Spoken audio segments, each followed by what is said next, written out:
할렐루야. 반갑습니다. 난생 처음 설교 자리에서 여러분을 대하는데 이와 같은 날 만나게 된 것도 하나님의 경륜이 있는 줄로 믿습니다. 요즘 슬픕니다. 주일이 되면 가슴이 아픕니다. 어쩌다가 이런 신세가 되었는가 하는 그런 답답함이 짓누릅니다. 어떻게 정부가 예배를 드리라 말라 할 수 있는가? 언제부터 그리스도인들이 죽음에 대해서 그렇게 공포를 느끼며 살도록 훈련이 되었는가? 어떻게 이 땅의 그리스도인들이, 십자가를 하는 그리스도인들이 죽음 앞에 쩔쩔매며 살아야 하는 신세가 되었는가? 어떻게 영원을 노래하는 하나님의 사람들이 이런 모습으로 처량하게 전락하였는가?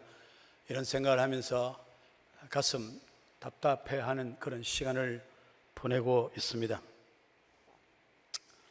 제가 우리 박희정 장로와 결혼한 이성숙 권사의 오빠가 됩니다.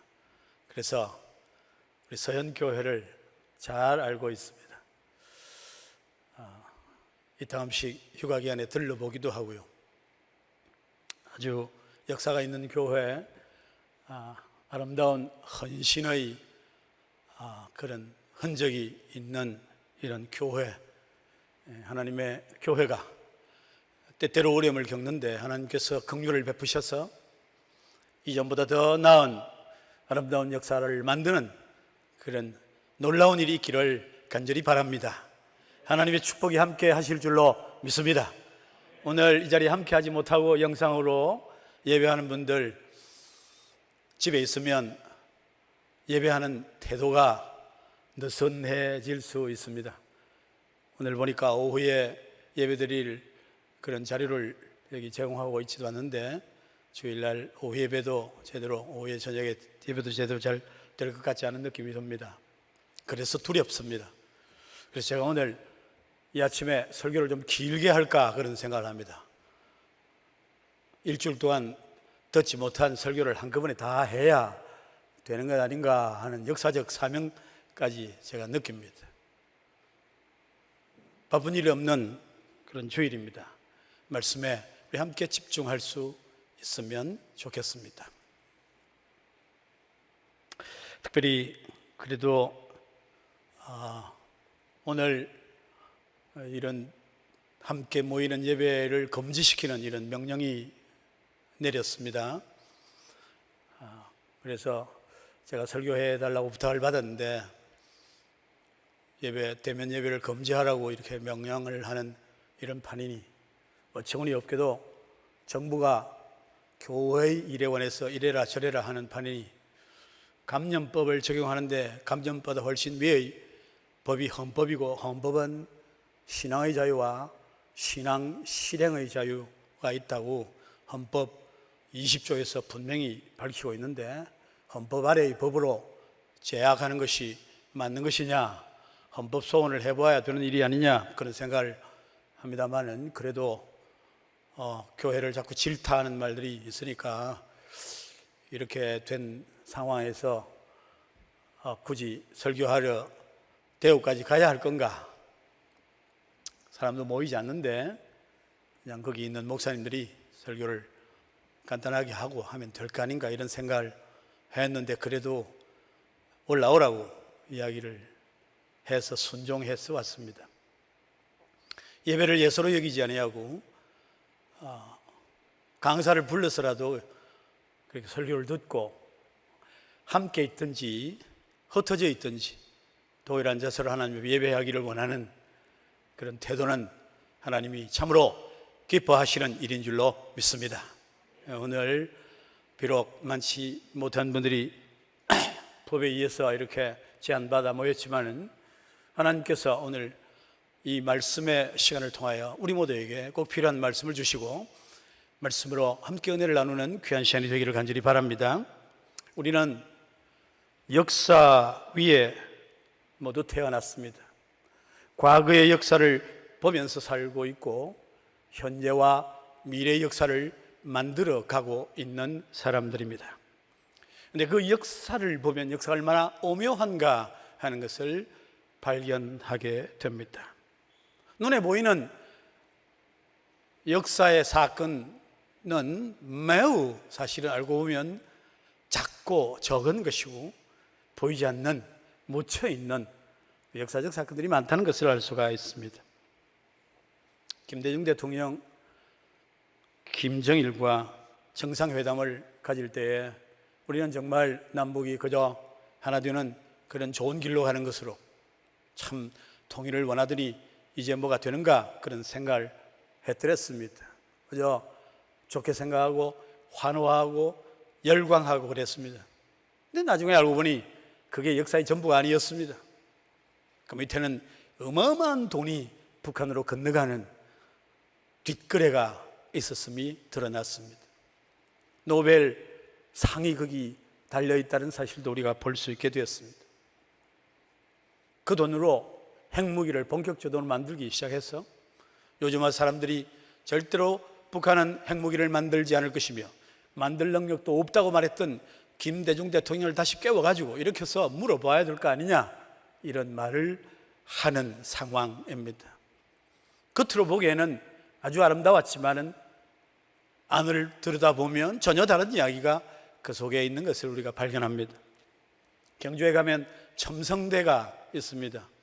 첨성대는 별을 관측하는 그런 특별한 기구라고 그렇게 우리가 배우고 왔습니다. 근데 여러분 경주 가보시면 알지만 첨성대가 있는 곳은 그저 매우 낮은 평범한 곳입니다. 바로 옆에 반월성이 그보다 더 조금이라도 높습니다.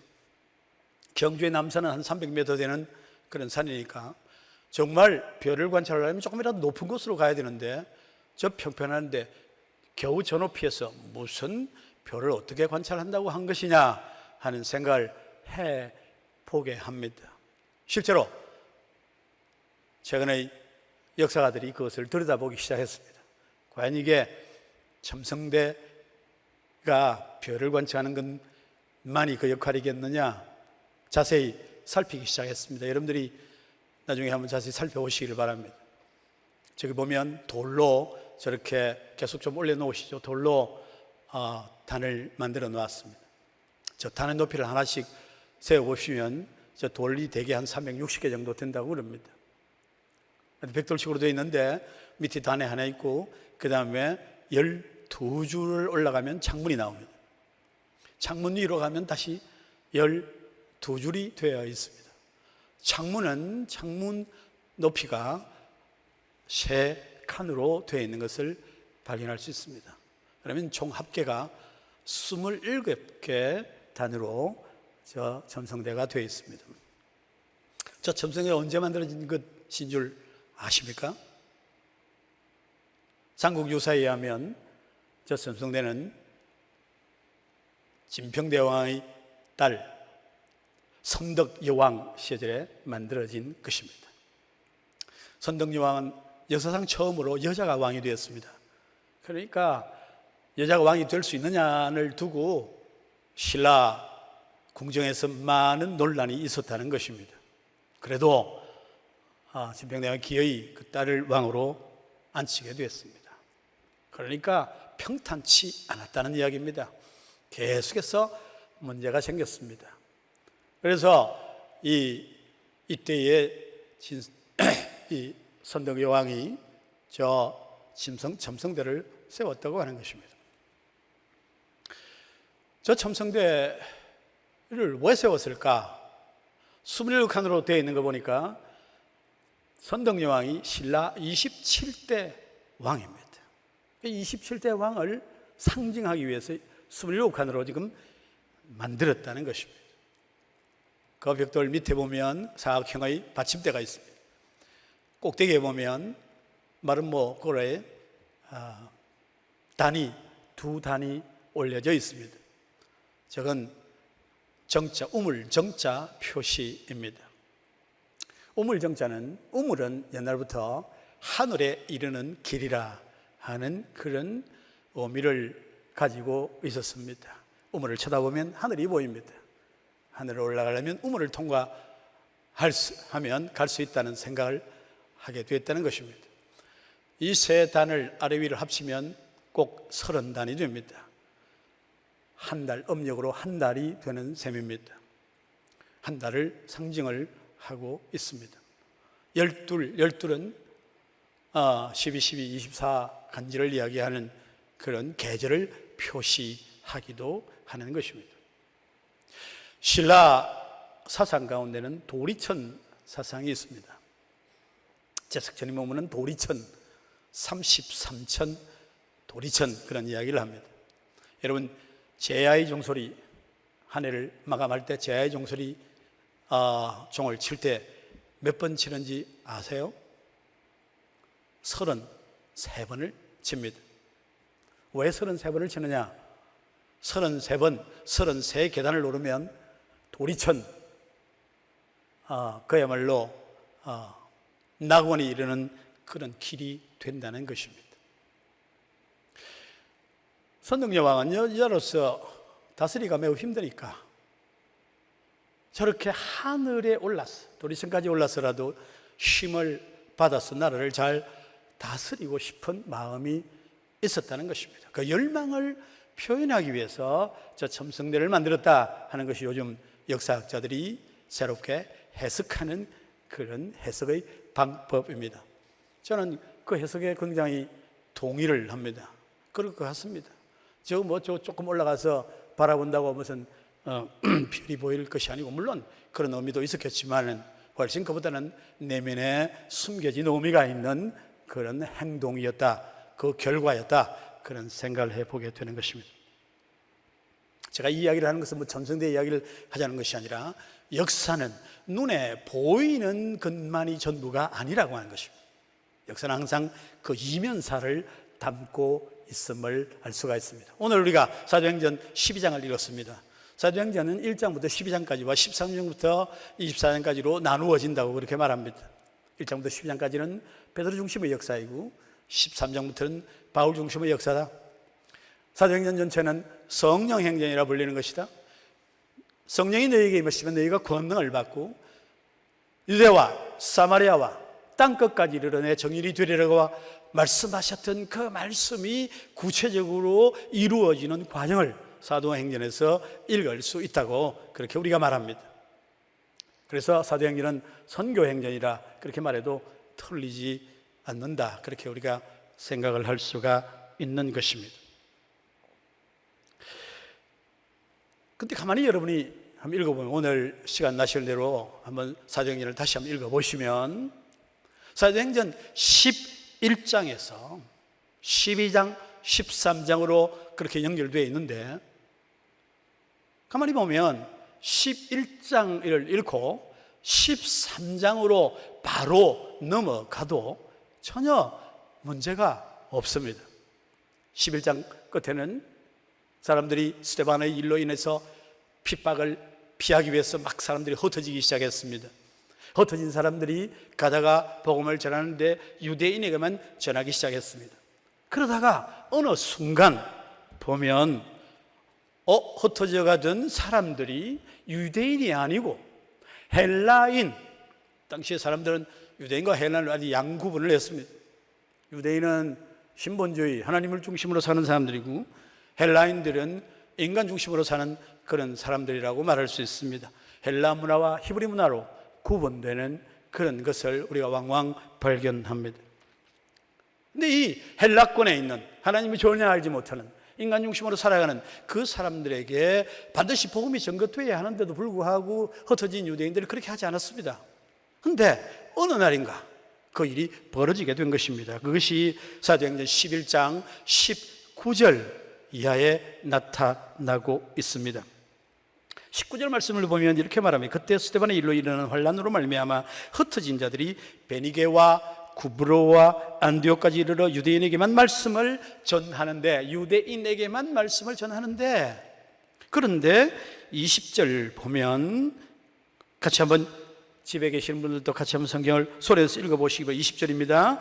그 중에 구브로와 고레네 몇 사람이 안디옥에 이르러 헬라인에게도 말하여 주 예수를 전파하니.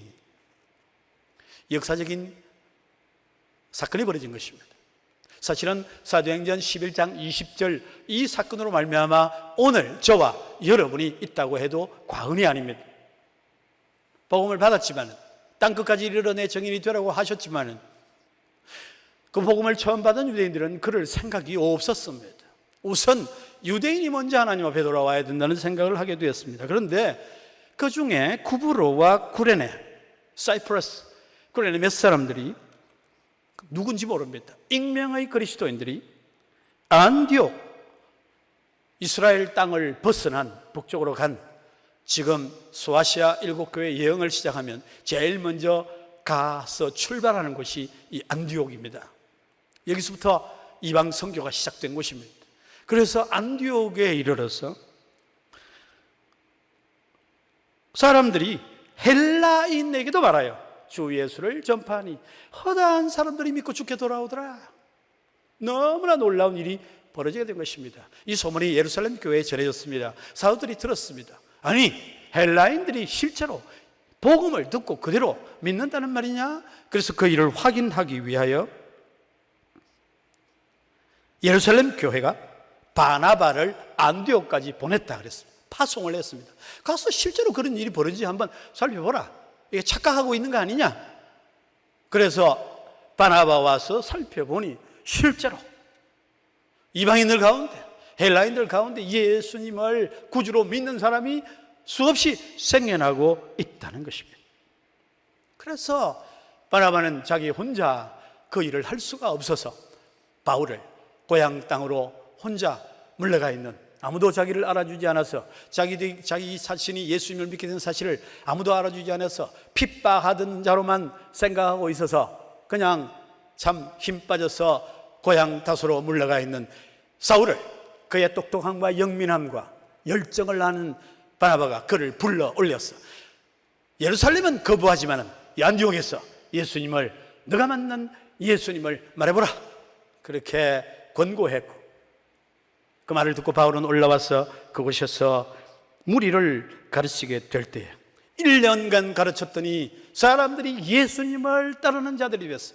그리스도인, 그리스도에 속한 자, 그리스도에게 붙어 있는 자라 하는 소리를 사람들이 하게 되더라 하는 것이 11장 마지막 부분이 우리에게 보여주는 내용입니다.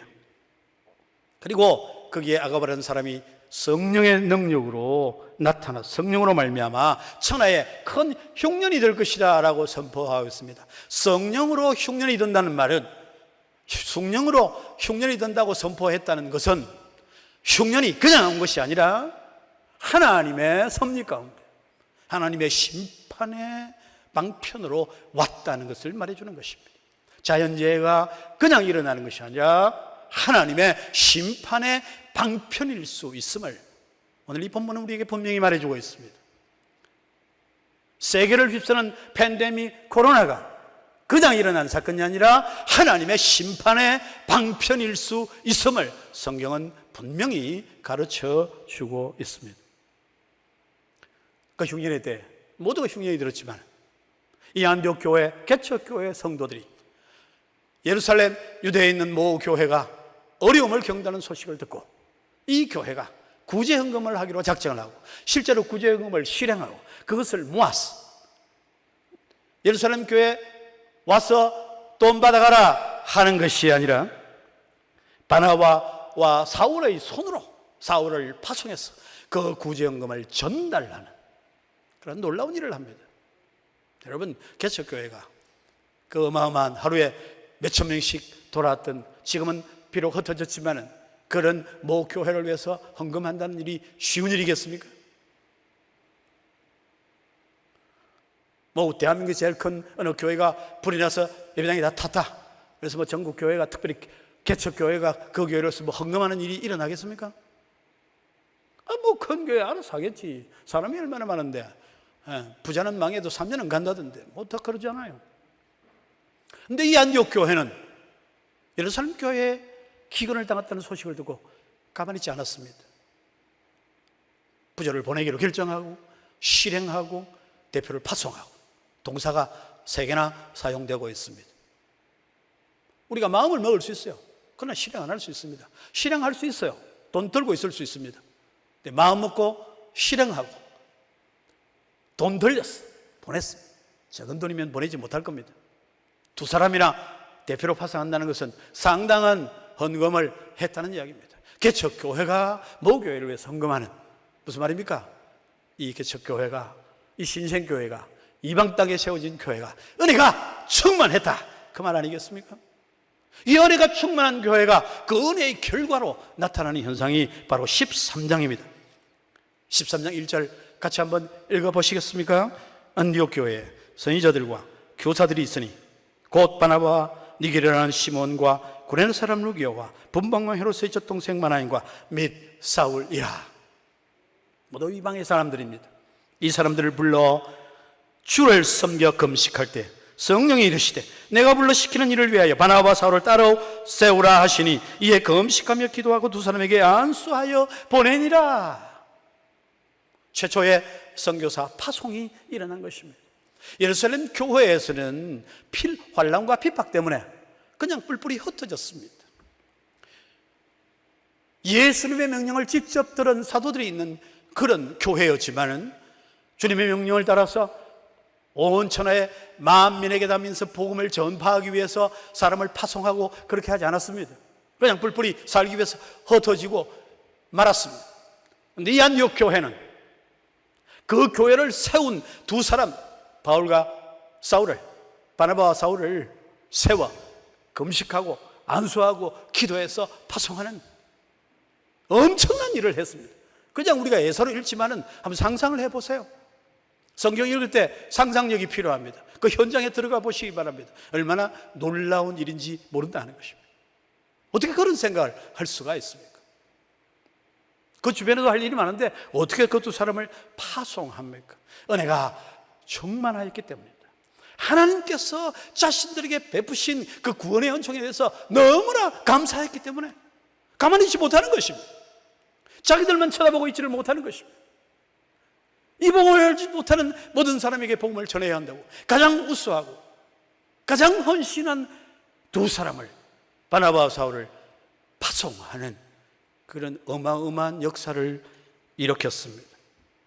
11장에서 13장으로 이 성경은 아주 역사가 복음이 전진하는 길을 잘 보여주고 있습니다. 12장 없어도 아무 문제가 없습니다. 은혜가 충만했던 교회가, 구제응도 하는 교회가 선교사를 파송하는 교회로 한 걸음 더 나아오고, 그리고 선교여행을 떠나는 사도 바울의 그런 모습들을 쫙 보여주면서 복음이 온 세상에 전파되는 과정을 보여주는 사도행전의 역할을 얼마든지 할 수가 있습니다. 그런데 난데없이 12장이 거기에 끼어들면서 이런 이야기를 하고 있는 것입니다. 12장 1절을 다시 보겠습니다. 그때에 헤롯 왕이 손을 들어 교회 중에서 몇 사람을 해하려 하였다, 그렇게 말씀하고 있습니다. 안디옥에서 복음이 급진전하고 있습니다. 그 교회 1년 정도 지났는데 그 동네 사람들을, 그 교회 사람들을 모든 다른 사람들이 그리스도인이라 그렇게 불렀습니다. 저 사람들은 예수쟁이다 이렇게 불렀습니다. 얼마나 확실하게 살았으면, 처음 믿었으니까 1년 정도니까 그냥 뭐 대강 아직 나 잘 모른다 하고 이렇게 사는 것이 아니라 1년 지났는데 그들의 삶이, 그들의 모습이 얼마나 그리스도 중심이었으면 모든 사람이 저들은 그리스도인이다, They are Christians. 그리스도의 크리스천이란 말은 그리스도에게 속한 자다 그 말입니다. 저 사람들은 주인이 명확하다. 저 사람들은 사는 삶의 목적과 방향이 명확하다. 예수 그리스도라는 분이 그들의 삶의 중심이요, 그들의 목표요, 그들의 전부다. 이것을 분명히 한 것입니다. 이런 상황에서 선교를 하고 복음을 전하는 이런 놀라운 일이 벌어지고 있는 그때에, 그렇잖아요. 12장 1절이 그때에, 은혜 충만한 그때에, 상상할 수 없는 그런 놀라운 일을 이 안디옥 사람들이 하고 있는 그때 무슨 일이 벌어집니까? 캐멜라가, 여러분 요즘은 이 비디오 뭐 이렇게 촬영, 영화 이런 게 있어서 우리가 이런 걸 쉽게 상상할 수 있습니다. 뭐 옛날에 잘 몰라도요. 한창 카메라가 현재 일을 싹 살펴가다가 갑자기 앵글을 확 바꿔가지고 옛날로 확 돌려버리는 그런 경우가 있습니다. 이야기를 하다가 한참 재밌게 가다가 딴 이야기를 하네. 저 옛날 이야기로 끌고 가는 그런 경우들이 있습니다. 오늘 이 사도행전 12장은 바로 그런 모습이다. 복음의 예루살렘, 유다, 사마리아를 건너서 지금 이방 땅으로 가서 한참 달려갈 판인데 갑자기 카메라 앵글을 예루살렘 교회로 시작점으로 다시 되돌려서 그곳에서 무엇이 어떤 일이 벌어지고 있는지를 지금 비추어 주고 있는 장면이 바로 사도행전 12장이라고 하는 것입니다. 11장에서 13장으로 이어지는 이것은 역사의 표면적 눈에 보이는 것이라고 한다면 12장은 감추어진 뒤편의 이야기입니다. 역사의 시작점, The Base Campus, 무슨 일이 벌어지고 있는가? 역사는 전진 기지에서만 일어나는 것이 아니고 베이스 캠프에서 계속되고 있음을 우리에게 말해 줍니다.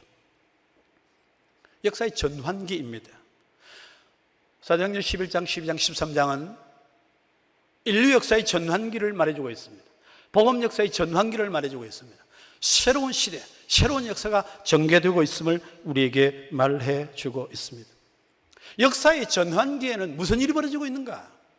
그것을 오늘 12장이 말씀해 주고 있는 것입니다. 오늘 우리는 코로나 사태를 너무 길게 겪고 있습니다. 전혀 생각하지 못했던 일들이 지금 벌어지고 있는 것입니다. 새로운 역사적 국면을 맞고 있습니다. 많은 것이 바꾸어지고 앞으로 급격하게 바꾸어지게 될 것입니다. 그렇지 않아도 뭐 임금 문제 때문에 그랬습니다만 코로나 사태가 일어나면서 살림이 더 어려워지니까 이제는 음식점에 주문하는 건 전부 기계 앞에 가서 하는 무인 주문기가 사람을 완전히 대체하는 시대가 되어버렸습니다. 빨라졌습니다. 그런 속도가 곳곳에서 이제 보이게 될 것이라고 하는 것입니다. 예배가 중단되는 초유의 사태가 벌어졌습니다. 언제 대한민국에 예배를 중단하는 때가 있었을까? 그런 일이 없었습니다. 전쟁이 나도 예배하는 사람 모여서 전쟁을 했다는 기록을 우리가 볼 수 있는데 어쩌다가 이 평화의 때에 세상에 이런 일이 있을 수가 있는가? 전혀 지금 다른 시대가 지금 전개되고 있습니다. 영상 매체가 발달하는 바람에 핑계할 거리가 생겼습니다. 그래서 생명이 훨씬 중요하니, 생명이 예배보다 더 중요하니 모이지 말자. 교회, 한국교회 소위 기독지성이라는 사람들이 앞서서 그렇게 말하고 대면 예배를 드린 교회들을 향해서 비방하고 비난하는 일들이 벌어지고 있습니다. 옳은 일입니까? 정말로 목숨이 예배보다 더 중요한 것입니까? 그리스도인에게 그런 것입니까? 하나님을 만나는 일이 내 생명 유지하는 것보다 훨씬 더 중요한 일입니까? 하나님을 만나는데 하나님께서 사람을 죽게 만들 거라는 말씀입니까? 정말로 그런 하나님이십니까? 아주 지금 8개월 계속됐지만 예배 드리다가 죽은 사람이 있다는 소문은 한 번도 난 적이 없습니다. 그런 일은 없는 것입니다. 그런데 쩔쩔매는 이런 상황에 우리가 처해 있습니다. 역사는 엄청난 전환기에 들어서고 있다. 한국 교회를 하나님께서 지금 채를 가지고 흔들고 계신다. 그런 생각을 하게 합니다. 갈 사람 가고 남을 사람 남고 그런 시대가 곧 도래할 것이라 그런 생각이 듭니다. 사람을 이 땅에 있는 그런 질병을, 환경을 하나님보다 훨씬 더 무서워하고 두려워하는 주를 위해서 생명을 바치겠습니다. 거짓말입니다. 거짓말입니다. 내 생명을 내가 유지하기 위해서는 어떤 일도 다 중단할 수 있습니다. 지금 이렇게 한국 교회가 말하는 이런 시대가 되어버렸습니다. 무시무시하지 않습니까? 무시무시한 시대입니다. 대놓고 그런 말을 하고 그것이 아주 고급의 크리스찬인 것처럼 말하는 대한민국 최고의 기독교 지성이라는 사람들이 나서서 그따위 소리를 함부로 하는 이런 무서운 시대가 되어버렸습니다. 아닙니다. 그건 아니에요. 그럴 리가 없습니다. 저는 교회 아무리 어려워도 무슨 소리를 해도 예배를 한 번도 빠지지 않았습니다. 구청장이 전화해서 2월 마지막 주일에 목사님 어려운데요, 예배 좀 중단하시면 안 되겠습니까? 구청장님은 구청 일 열심히 하시고 교회는 내가 열심히 할 테니까 간섭하지 마세요. 그게 정교 분리입니다. 간섭하지 마세요. 정부가 교회 일을 간섭하는 게 아닙니다. 내가 책임질 테니까 그렇게 하세요. 그리고는 단 하루도 빠짐없이 계속 했는데 제가 물러서고 나니까 문을 닫습니다. 전환기에 서 있습니다. 앞으로 복음의 역사가 이 땅에서 어떻게 전개될지 알 수가 없습니다. 매우 불안한 현실입니다. 어떻게 살아야 하는 것입니까? 오늘 사도행전 12장 우리에게 그것을 분명히 보여주고 있습니다. 복음의 전진을 위해서 배경인물로 두 사람이 필요하다. 한마디로 말하면 그 말씀을 사도행전 12장은 우리에게 해주고 있는 것입니다. 역사의 대전환기, 복음 역사의 대전환기에 이르게 되었을 때 거기에는 그 베이스 캠프에서 두 종류의 사람이 또렷하게 모습을 드러내는 것을 우리에게 보여주고 있습니다. 오늘 보면 1절은 그때 헤롯 왕이 손을 들어 교회 중에 몇 사람을 해하려 했다, 그렇게 말하고 있습니다. 아무 이유가 없습니다. 여기 헤롯이 왜 교회 중 몇 사람을 해하려 했는지 설명이 없습니다. 헤롯은 여러분 정치인입니다. 정치인은 여론을 먹고 사는 사람입니다. 인기를 먹고 사는 사람이라 말할 수 있습니다. 아마도 헤롯이 인기가 떨어지던 것 같습니다. 헤롯에 대한 여론이 별로 좋지 않았던 것 같습니다. 그래서 이 상황을 타개하기 위하여 헤롯은 여러 가지 궁리를 한 것 같습니다. 어떻게 하면 국민의 지지를 더 얻을 수 있겠는가? 어떻게 하면 이 인기를 좀 되찾을 수 있겠는가? 그런 생각을 한 것 같습니다. 요즘 정치인들과 전혀 다르지 않습니다. 지금도 조금만 어려우면 어떻게 돌파구를, 인기 얻을 방법을 찾아가는 것을 볼 수 있습니다. 그래서 또 돈 나눠주자, 이런 이야기를 또 하는 것입니다. 인기가 떨어질만 하면 돈 나눠주자. 국민들은 자기 세금 내가 자기 돈 받는데도 기분 좋아한다, 막 나누어 주자, 이렇게 하는 것입니다. 인기를 되찾기 위한 수단입니다. 내 돈 들지 않고 할 수 있는 방법이 뭐냐? 여러 참모들이 의견을 올렸습니다. 뭐라고 합니까? 교회의 철퇴를 가하는 것이 대왕의 인기를 올리게 하는 방법입니다. 그렇게 여론조사가 나왔던 것 같습니다. 교회는 골치 아픕니다. 제가 그냥 두면 무슨 문제가 발생할지 모릅니다. 한때 예루살렘 전체를 완전히 뒤집어 놓은 때가 있었는데 스데반 죽고 나서 좀 잠잠합니다만은 모릅니다. 무슨 일이 벌어질지 모릅니다. 교회를 핍박하는, 교회의 철퇴를 가하는 것이 왕의 권위를 올리는 좋은 방법일 것 같습니다. 그런 제안이 들어온 것 같습니다. 그래서 그러면 어떻게 하면 좋겠느냐? 누구를 없애면 되겠느냐? 그렇게 여론조사를 하게 된 겁니다.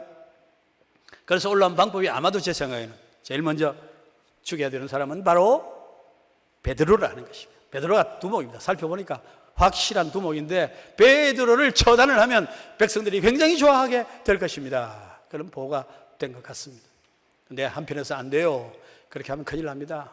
베드로는 교회의 수장이고 모든 사람의 존경을 받는 사람인데 베드로 잘못 건드렸다가 무슨 일이 벌어질지 모릅니다. 이 그리스도인들 만만치 않습니다. 목숨도 걸 수 있는 사람들이에요. 잘못 건드렸다간 큰일 납니다. 먼저 그렇게 하지 말고 조금 약하게 시작하는 것이 좋을 것 같습니다. 이런 참모회의가 아주 열띤 논쟁을 한 것 같습니다. 제가 상상해 보는 것입니다. 그리고는 그러면 누구를 해야 되겠느냐? 조사를 합니다. 12명의 제자가 핵심입니다. 그 12명 가운데 특별히 베드로, 요한, 이 두 사람은 막강한 지지를 받고 있는 사람입니다. 예수님이 살아계실 때는 12명 제자 중에 3명이 특별히 예수님의 사랑을 받았습니다. 예수님이 가시는 곳에 이 세 명은 항상 동행했습니다. 누구죠? 베드로, 야고보, 요한. 그랬습니다. 근데 사도행전에 들었으면 사도행전 3장과 사도행전 4장, 사도행전 8장 성전 미문에 기도하러 올라갈 때를 비롯해서 이렇게 보면 항상 베드로와 요한 두 사람만 나타납니다. 야고보가 빠져 있는 것을 볼 수 있습니다. 시간이 없으니까 제가 여러분에게 읽기는 못하는데요. 한번 살펴보시면 그렇습니다. 베드로와 요한, 야고보가 없어요. 내린 결론인 것 같습니다. 왕이야, 예수라는 분이 있을 때는 세 사람이 특별히 앞선 제자였는데 예수님 가고 난 다음에 두 사람이 아주 제일 앞에 있고 한 사람은 약간 뒤에 쳐져 있습니다. 지금은 앞에 두 사람 건드리면 안 되고 또 뒤에 그 도마 같은 이런 사람 건드려봐야 아무 효과도 없고, 그래도 3인자라면 야고보를 건드리면 족치면 좋을 것 같습니다. 그렇게 의견이 수렴이 돼서 야고보를 잡아들인 것입니다. 그래서 요한의 형제 야고보를 칼로 죽이니, 2절은 그렇게 한 문장으로 말하고 있습니다. 왜 야고보인지 아무 설명이 없어요. 그런데 제가 추론한 설명이 가장 맞을 것 같습니다. 야고보로서는 너무 억울한 일이다, 너무 기가 막힌 일이다, 이 애매한 이런 죽음이 있을 수 있느냐 하는 것입니다. 애매하게 목숨을 잃은 야고보가 이 베이스 캠프 예루살렘에서 제일 먼저 등장하고 있음을 볼 수가 있습니다. 그가 무슨 일을 했는지, 어떤 말을 했는지, 어떤 역사적인 그런 업적을 남겼는지 아무런 기록이 없습니다. 그는 특별하지 않았습니다. 그런데 야고보는 제일 먼저 잡혀서 죽임을 당하는 그런 일이 발생한 것입니다. 재판했다는 기록도 없습니다. 그냥 잡아서 칼로 베어 주겠다. 여러분, 그때 안디옥 교회가 부흥하고 왕성하고 은혜 충만하고 열정이 넘칠 그때 무슨 일이 발생합니까? 야고보가 죽는 일이 발생한다는 것입니다. 무슨 말이죠?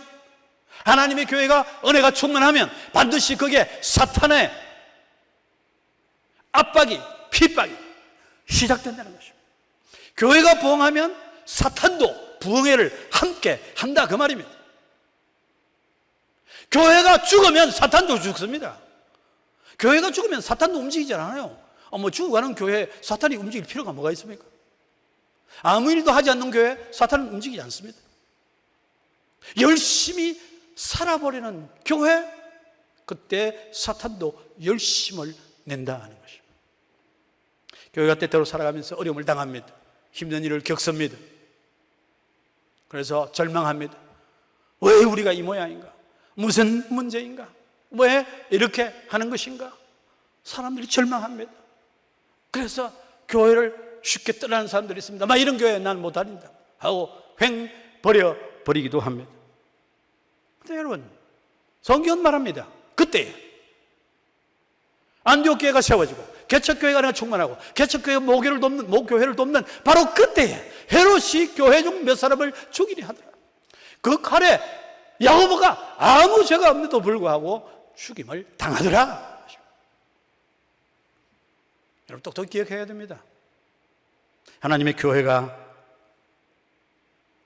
은혜 안에 거하려 하면 반드시 그 은혜를 빼앗으려는 사탄도 열심히 공작을 시작한다는 것입니다.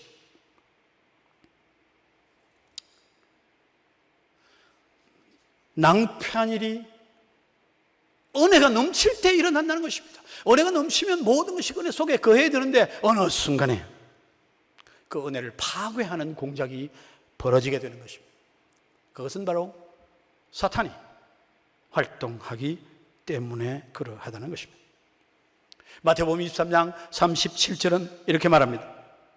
예루살렘아, 예루살렘아, 선지자들을 죽이고 내게 파송된 자들을 돌로 치는 자야. 이유도 없이 그냥 그들을 위해서 하나님 말씀을 전하는 선지자들을 죽이고 돌로 치는 일들이 이전에도 있었고 예루살렘 교회에도 있었고 지금도 일어나는 일임을 우리는 똑똑히 기억해 볼 필요가 있습니다. 사랑하는 성도 여러분, 교회의 직분자는 뭐 하는 사람입니까? 직분자는 타이틀을 걸고 교회에서 뭐 거들먹거리라고 있는 사람입니까? 아니잖아요. 이런 때 다른 사람 다 집에 편안히 앉아 있는데 위험을 무릅쓰고 나와서 앉아서 예배의 자리에 참석하는 것이 직분자. 중대한 직분을 가질수록 더 위험한 자리에, 더 어려운 자리에, 그 자리에 있어야 한다 하는 것입니다. 교회에 사명을 받은 사람은 무엇보다도 죽는 자가 되어야 한다, 그 말씀입니다. 죽어야 한다는 것입니다. 죽기 위해서 부름을 받은 것입니다. 여러분, 교회 제가 목사로서 목회를 오랫동안 했습니다만, 신학교에서 제가 교수를 할 때는 그렇지 않는데 목사 되면요 참 놀랍습니다. 교회는 주일날 낮에만 오는 교인이 목사에게 제일 환영을 받습니다. 주일날 낮에만 오는 사람. 또 다음 주일에 낮에 나타나면 굉장히 반갑습니다. 아이고, 그래도 안 빠지고 왔구나. 근데 주일 낮에도 오고 오후도 있고 수요일도 오고 금요일도 오고 새벽에도 오고 하는 사람들이 몇 번만 빠지면 완전히 목사의 마음이 상합니다. 저 사람 뭔 일이 있나? 요새 와 신앙이 완전히 떨어졌네. 주일 한 번 나온 사람에게 그런 말 하지 않습니다. 교회는 열심히 할수록 힘듭니다. 어렵습니다. 교회에서는 잘하면 본전입니다. 여러분, 교회 일 아무 일도 하지 않는 사람은 아무 소리 듣지 않습니다. 주일 낮에 왔다가 싹 가는 사람은 고민할 일도 없고요, 교회 때문에 염려할 일도 없고, 교회 때문에 기도할 일도 없어요. 아무 할 일이 없어. 아무 근이 없어. 만사가 형통합니다. 만사 형통하려면 주일 낮에만 참석하면 됩니다. 그럼 만사 형통이라. 근데 열심히 일을 할수록, 헌신을 할수록 어렵습니다. 힘듭니다. 욕을 듣습니다. 비난을 받습니다. 시기, 질투를 당하기도 합니다. 예를 들면 많이 있습니다. 근데 하나님 나라를 위해서는 누가 필요하냐? 억울하게, 애매하게, 별 죄가 없는데, 남달리 저지른 거 없는데 죽어야 되는 사람이 꼭 필요하다는 것입니다. 사랑하는 성도 여러분, 하나님 나라와 하나님의 교회, 하나님의 의를 위하여 이 시대에 필요하면 죽을 수 있는 사람, 자신이 가진 명예, 신분 모든 것 내려놓고 밟힐 수 있는 사람, 이런 자리에 들 수 있기를 간절히 바랍니다. 그것이 여러분의 소원이 되기를 바랍니다. 어쩔 수 없이 당하는 것이 아니라 얼마든지 주님을 하시면 난 하나님의 나라를 위해서 얼마든지 죽을 수 있다, 이런 생각을 이 코로나 시대에 해볼 수 있기를 간절히 바랍니다. 야곱은 죽었습니다. 야곱을 죽이고 나니까 어떻게 됐습니까? 여론조사와 여러 가지 조사 분석한 결과와 일치했습니다. 야고보가 죽고 나니 어떻게 됩니까? 온 예루살렘 사람들이 얼마나 좋아하는지 모릅니다. 3절 말씀 같이 한번 읽어볼까요? 유대인들이 이 일을 기뻐하는 것을 보고 베드로도 잡으려 할세. 그렇습니다. 유대인들이 이 일을 기뻐하는 것을 보고 야고보를 죽이니까 재판도 없이 이유도 없이 그냥 잡아서 단칼에 날렸다는 소식이 들리니까 얼마나 좋아하는지 유대인들이 기뻐했습니다. 지지율 한 20%밖에 안 되는 헤롯이 지지율이 80%, 90%로 막 쫙 치고 올라가니까 흥분이 되기 시작합니다. 사람이 흥분하면 어떻게 되죠? 흥분하면 겁이 없어집니다. 흥분하면 사람들이 뭐라고 쉽게 말합니까? 간이 배 밖으로 나온다 그럽니다. 배 밖으로 끌어 나온다. 겁이 없어집니다. 마음대로 하고 싶어요. 그래서 예루살렘에서 베드로를 죽이면 어떻게 될 건가? 소동이 나고 굉장한 어려움이 닥칠 것이다. 반대에 부딪힐 것이다. 겁을 내서 베드로를 잡지 못했는데 이제 기뻐하는 것을 보고 인기가 치솟는 것을 보면서 베드로로 잡자, 그렇게 하게 되었습니다. 본래의 목적이 베드로였음을 알 수가 있는 것입니다. 잡았습니다. 6월절에 무교절에 잡았습니다.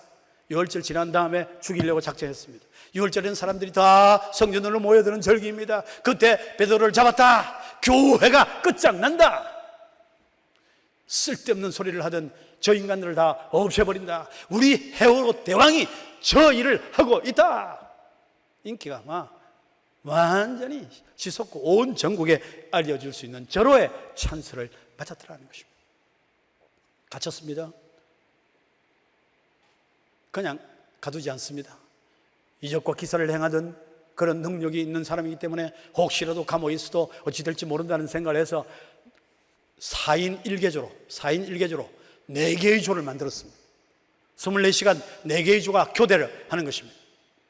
4명이 6시간 근무하는 거 아니겠습니까? 감옥에 갇혀 있는데, 완전히 감옥 한복판에 들어있는데 무슨 사람을 또 4명씩이나 그를 위해서 붙일 필요가 있습니까? 그만큼 베드로를 죽이는 일이 굉장히 중요했다는 것입니다. 베드로를 두려워했다는 것입니다. 그러니까 잘 때도 그냥 자는 것이 아니고 간수가 양옆에 누워서 함께 자는 것입니다. 함께 쇠고랑을 채우고 같이 자는 것입니다. 일어나면 양쪽에 간수가 함께 일어나야 되는 그런 상황을 만들었습니다. 꼼짝 못합니다. 죽었습니다. 살 여망은 전혀 없는 그런 형편입니다. 근데 그 밤에 어떤 일이 벌어집니까? 그 밤에 놀라운 일이 벌어지게 되었습니다. 홀련히 주의 사자가 나타나며 옥중에 광채가 빛이 났다 그랬습니다. 베드로의 옆구리를 깨워서 일으킵니다. 급히 일어나라. 쇠사슬이 그 손에서 벗어졌더라. 그런데 옆에 누워있던 간수들은 깨닫지를 못합니다. 일어나서 나왔습니다. 특별히 이 감옥은 단단히 묶어야 되는 감옥이기 때문에 성 바깥에 있었을 것입니다. 그래서 성문을 열고 들어옵니다. 또한 문을 들고 옵니다. 한복판으로 왔어야 비로소 베드로가 자기가 노임을 받은 사실을 깨닫게 되었습니다. 야, 이게 진짜 나왔구나. 자신도 상상하지 못하는 일입니다. 그런 일이 일어날 수가 없는 것입니다. 그런데 그 일이 벌어졌습니다. 어떻게 합니까? 손살같이 자기를 위해서 기도하기 위해서 모여있는 그곳으로 달려가게 되었습니다. 주로 예루살렘에는 가장 핵심 멤버가 한 120명 되었습니다. 언제나 그 사람들 모여서 기도하는 일을 해왔습니다. 베드로가 그 집으로 뛰어갔습니다. 문을 두드립니다. 그 집 아이가 뛰어나옵니다. 누구십니까? 베드로다. 문을 열어주면 될 건데 문을 단단하게 잠갔는지 모르겠습니다. 그보다는 베드로가 나왔다는 소식에 너무너무 놀랐습니다. 이제 죽고 교회는 끝장나고 모든 사람은 다 죽을 것이라 생각했는데 베드로 선생님이 나왔습니다. 밤새 잠을 자지 않고 기도하고 있는 사람들이 안에 있습니다. 이 나온 로데가 문 열어주는 시간이 아깝습니다. 그래서 앞에 세워놓고 문을 열지 않고 뛰어들어갑니다. 사람들에게 말합니다. 베드로 선생님 나왔습니다. 고함을 지릅니다. 밤새 기도했던 교인들입니다. 예루살렘 교회입니다. 초대교회 성도들입니다. 온갖 핍박을 다 견디는 사람들입니다. 하나님의 은혜를 아는 사람들이에요. 그런데 그들이 어떻게 반응을 하죠? 나왔다 하는데 뭐라고 반응을 합니까? 뭐라고 하죠?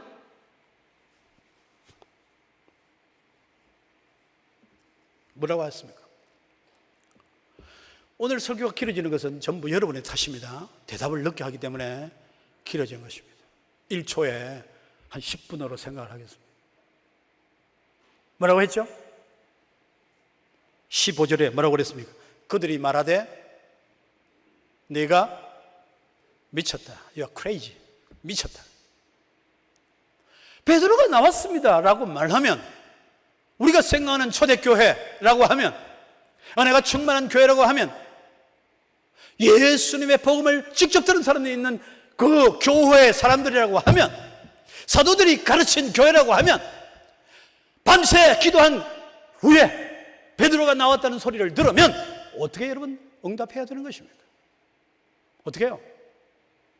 할렐루야 외치면서 뛰어나와야 되는 것 아닙니까? 밀치고 뛰어나와야 되는 거 아닙니까? 서로 먼저 나올래 하다가 막 엎어져서 밟히고 해야 되는 것 아니냐고요. 그래야 중상 아닙니까? 그래야 초대교회 아닙니까? 아니 그렇지를 못하면, 믿을 수 없다고 하면, 그래도 그 갈릴리 사람들이 주가 되어 있는데, 갈릴리는 경상도하고 비슷하거든요, 분석을 해보면. 그럼 성질 급한 막 칼배가 막 확 치고 성질 급한 사람들 아니에요. 그러면 믿음이 없어도 성질이라도 급해가지고 뛰어나오는 사람이 한 명이라도 있어야 될 거 아니냐 이거죠. 근데 어쩌면 그렇게 모든 사람이, 그 밤새 기도한 모든 사람이 한결같이 가만히 앉아가지고 미쳤다. 여러분, 예루살렘 교회가 믿음 있는 교회입니까? 예루살렘 교회가 서현 교회보다는 믿음 있는 교회입니까? 장로님 어때요? 마스크 썼다고 가만히 있으면 되는 겁니까? 예루살렘 교회 믿음 있습니까? 집에서 설교 듣고 있는 분 대답 한번 해보세요. 믿음 있습니까? 믿음이 없습니다. 믿음이 하나도 없습니다. 믿음도 없고 용기도 없고 배짱도 없고 아무것도 없어요. 그러니까 그 사람들의 힘으로 베드로가 나온 건 아니라는 것을 알 수 있습니다. 기도하는 사람도 믿을 수 없는 놀라운 일이 벌어진 것입니다. 전적으로 하나님의 은혜로 베드로는 살아났습니다. 할렐루야. 여러분, 역사의 전환기에 역사가 엄청난 고비를 돌고 있는데 어떤 사람이 필요하냐? 야고보처럼 애매하게 죽는 사람이 필요합니다. 정광훈 목사를 엄청나게 비난을 합니다. 그 사람 이단 아니야? 이런 소리도 합니다. 기가 찹니다. 이단은 예수님이 주인님이심을 부인하는 사람이 이단입니다. 쌍소리 좀 했다고 이단이 되는 게 아니에요. 누가 그분처럼 용감하게 그 불의에 대해서 그렇게 맞선 사람이 있었냐고. 야당 다 죽었을 때 그 한 사람이 일어나가지고 오늘의 야당을 살려놨습니다. 근데 야당도 손을 끈차 그러고 교회 지도들 나와서 그를 이단이라고 말하는 이런 시대가 됐습니다. 애매하게 죽는 사람이 있어야 개인도 살고 나라도 살고 교회도 삽니다. 그런데 죽는 사람만 있어도 되는 게 아닙니다. 남을 사람이 있어야 하는 것입니다. 절대로 죽을 수 없는 사람이 필요하다는 것입니다. 하나님은 베드로를 그냥 죽게 내버려 두실 수가 없었습니다. 왜냐고요? 아직도 할 일이 많기 때문입니다. 복음의 역사는 전진을 보아야 되기 때문에 그냥 쉽게 죽일 수가 없다. 지금 안동을 통해서 지금 복음이 한참 퍼져가고 있는데 이 베이스 캠프가 무너지면 안 되는 것입니다. 역사의 전면이 앞부분이 세차게 진행되기 위해서는 역사의 뒷면이 이면에 숨겨있는 이 캠프가 활발하게 움직여 가야 한다는 것입니다. 그래서 하나님은 베드로를 절대 죽일 수가 없었습니다. 살렸습니다. 모든 사람의 기대를 깨고 헤롯, 그 정부 당국 모든 사람, 심지어 기도하는 사람의 기도도 깨고 베드로를 살려냈습니다. 참만입니다. 와 계신다니까요. 뭐라고 그랬습니까? 두 번째 그러니까 뭐라고 그랬습니까? 그러면 그의 성경 읽으면 뭐 하냐고요? 금방 읽었는데 1시간도 안 됐는데 그러면 그의 천사라 그랬습니다. 천사라. 이 당시 사람들만 해도 사람에게는 각 한 사람 한 사람에게 수호 천사가 있다고 믿었습니다. 여러분 로마 교회 가면 다 보면 사람 성인들 뒤에 이 하나 뭐 천사 붙여놨습니다. 그 다 이 초기에 이 초대교회 시대만 해도 수호 천사가 한 사람씩 있다고 생각했습니다. 네가 본 것은 베드로 아니고 베드로 수호 천사가 하도 우리가 우러제끼니까 와서 거기 있는 모양이다. 그럼 수호천사를 보러라도 튀어나와야 될 거 아니에요. 꼼짝도 하지 않습니다. 그런데 하나님은 베드로를 살려주셨습니다. 사랑하는 성도 여러분, 이스라엘 백성들, 아니 이때 초대교회 예루살렘 교회 성도들이 기도했습니다. 여기 5절에 보면요, 6절에 보면 5절에 이에 베드로는 옥에 갇혔고 교회는 그를 위하여 간절히 하나님께 기도하더라. 간절히 기도했습니다. 왜냐하면 교회의 끝장이 올 수 있기 때문에 간절히 기도했습니다. 그런데 기도하는데요, 기도하면서 여러분 어떻게 기도했다고 생각해 보십니까? 한번 생각해 보세요. 그때 그 당시에 어떻게 기도하고 있었을까요? 같이 모여서 베드로 선생 나오도록 기도하자. 야고보도 죽었는데 베드로까지 죽으면 우리는 어떻게 된다는 말이에요? 우리 모두 다 끝장이다. 그러니 기도하자 그랬을 겁니다. 기도합니다. 기도하다가 한참 하다가 김 장로님 되겠습니까? 베드로 선생 나올 수 있겠습니까? 못 나와. 그거 어디라고 나오냐? 헤롯이 단단히 지켜있는데 어떻게 나온단 말이냐? 안 되겠죠. 안 됩니다. 뭐 했으면 나는 밤새 기도한 거 아니라 밤새 탄식하고 밤새 절망하고 밤새 원망하고 때로는 앞으로 어떻게 될 건고 걱정하고 그렇게 하지 않았나 생각이 드는 거죠. 간절히 기도했는데 그 기도의 내용이 하나님이 반드시 살려주실 줄로 믿습니다 이게 아니고, 말은 그렇게 했는지 모르지만 속으로는 절망하고 낙심하고 초조하고 불안하고 그랬을 것이다 이것입니다. 근데 여러분 어땠습니까? 그렇게 했는데도 불구하고